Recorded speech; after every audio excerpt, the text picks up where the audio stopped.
नमस्कार, बहुत स्वागत आप सभी का। जी मध्य प्रदेश छत्तीसगढ़ देख रहे हैं आप और आपके साथ मैं हूं कीर्ति दीक्षित। भगवान राम की प्राण प्रतिष्ठा से दूरी बनाने वाली कांग्रेस अब राम के सहारे सियासी जमीन तलाशेगी।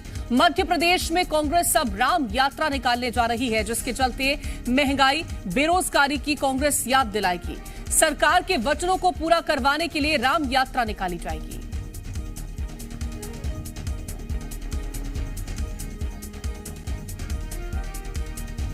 राम यात्रा इस सरकार के उस एजेंडे के लिए है कि ये भगवान राम इनको पूर्ण करे, ये जो बोला वो करे, वचन पत्र का पालन चालू करे, झूठ मोदी गारंटियों को पूर्ण करे।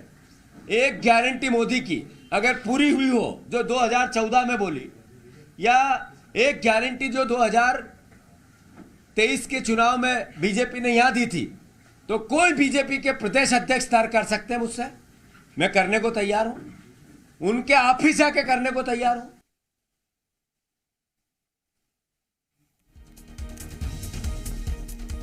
तो कांग्रेस अब राम यात्रा निकालने वाली है और साथ ही तमाम मुद्दे, महंगाई, बेरोजगारी, जनता को याद दिलाएगी इस यात्रा के जरिए। दरअसल किसानों से किए हुए वादों को भी याद दिलाया जाएगा। तो जीतू पटवारी को, जैसा कि आपने सुना, जीतू पटवारी ने कहा कि सरकार ने जो गारंटियां दी हैं 2014 में, क्या उन गारंटियों को पूरा किया गया, ये सवाल पूछते नजर आए थे। और ज्यादा जानकारी के साथ संवाददाता आकाश द्विवेदी जुड़ गए हैं। आकाश, कांग्रेस वो पार्टी जिसने प्रभु श्री राम के, जब अयोध्या में राम मंदिर का निर्माण हुआ तो प्राण प्रतिष्ठा का निमंत्रण ठुकराया, अब उसी प्रभु श्री राम के नाम का इस्तेमाल करके बीजेपी को घेरने की कोशिश कर रही है। बिल्कुल, और राम यात्रा के सहारे कांग्रेस पार्टी अपनी सियासी जमीन भी मध्य प्रदेश में मजबूत करने की कोशिश करेगी। भारत जोड़ो न्याय यात्रा के बाद कांग्रेस पार्टी मध्य प्रदेश में राम यात्रा निकालने जा रही है। और जीतू पटवारी जो कांग्रेस के प्रदेश अध्यक्ष हैं, उनका दावा है कि राम यात्रा के जरिए राम मंदिरों में दर्शन कर वो सरकार को बेरोजगारी, महंगाई, किसानों से किए हुए वादों को याद दिलाएंगे।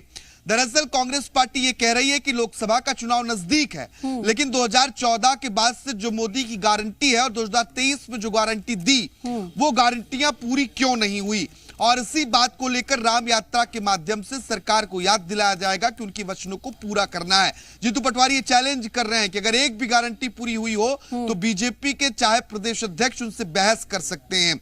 देखिए, राम मंदिर की प्राण प्रतिष्ठा के आमंत्रण को ठुकराने के बाद जो डैमेज हुआ है उसे कंट्रोल करने की भी कोशिश की जा रही है। न सिर्फ राम यात्रा बल्कि राहुल गांधी खुद भारत जोड़ो न्याय यात्रा के दौरान बाबा महाकाल के दरबार पहुंचेंगे और महाकाल के दर्शन भी करेंगे।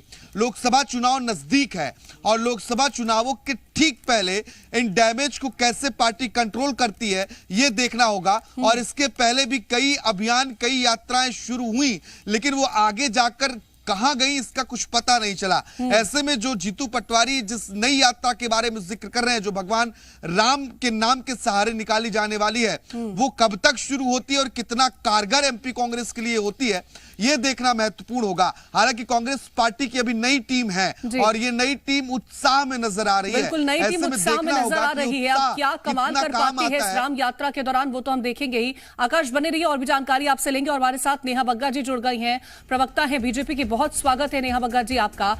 नेहा बग्गा जी, अब राम यात्रा के जरिए बीजेपी पर निशाना साधने की कोशिश में है कांग्रेस और कह रही है कि महंगाई, भ्रष्टाचार, बेरोजगारी, ये तमाम मुद्दे हैं और 2014 से लेकर के अभी तक कोई गारंटी पूरी नहीं की गई। देखिए, एक बात सत्य है कि कांग्रेस पार्टी अब चुनाव जैसे जैसे नजदीक आ रहे हैं तो उनको प्रभु श्री राम याद आ रहे हैं। और राम का जो नाम है वो अंतिम समय में भी लिया जाता है, और हम तो जानते हैं कि राम नाम सत्य है। जब राम नाम सत्य है तो अंतिम दौर में जब कांग्रेस निकल रही है तो ये वही क्षण है। पर ये प्रसन्नता का विषय है कि जो कांग्रेस राम को नकार रही थी, जो कांग्रेस राम के अस्तित्व पर प्रश्न उठा रही थी, आज उन्हें प्रभु श्री राम फिर से चुनाव से पूर्व याद आ गए हैं। और ये एक बार नहीं, अनेकों बार हुआ है। पिछले लोकसभा चुनाव का आप याद करेंगे तो यही राहुल गांधी जो कहते थे कि मंदिर में लड़कियों को छेड़ने के लिए जाया जाता है, वो कोर्ट के ऊपर जनेऊ पहन के मंदिर मंदिर चक्कर काट रहे थे। और आज फिर से राम के द्वार जाना पड़ा। चंद दिन पहले जब प्रभु श्री राम का भव्य दिव्य मंदिर बन रहा था, रामलला की प्राण प्रतिष्ठा होने जा रही थी, तो कांग्रेस पार्टी ने मुंह चढ़ाने का काम किया, अपने आप को प्रभु श्री राम से ऊपर बताया। प्रमोद कृष्णन जो इनके बहुत वरिष्ठ नेता रहे हैं कांग्रेस पार्टी के, क्योंकि वो प्रभु श्री रामलला के दर्शन करने चले गए, इसलिए उनको बाहर का रास्ता दिखाया है। और एक अवसर नहीं है, अनेकों अवसर। बिल्कुल, कई ऐसे नेता हैं जो कि कांग्रेस का दामन इसी वजह से छोड़कर के भी गए थे, जिस तरह के बयान उनके निकल के सामने आए। मैं लौटूंगी आपके पास। भूपेंद्र गुप्ता जी हमारे साथ जुड़ गए हैं। भूपेंद्र गुप्ता जी, नेहा बग्गा जी कह रही है कि कांग्रेस का ये अंतिम क्षण है और तभी कांग्रेस को अब प्रभु श्री राम की याद आ रही है। प्रभु राम तो अनादिकाल से हैं। जब इनका भी जन्म नहीं हुआ था नेहा जी का, न इनके नेताजी परम विश्व गुरु 1008 का, तब से भगवान राम तो हजारों साल के हैं। 1 लाख साल पुराना नासा ने बताया राम सेतु है, तो भगवान राम तो 1 लाख साल के हैं। तो ये उनके जो है ठेकेदार कहाँ से बन गए?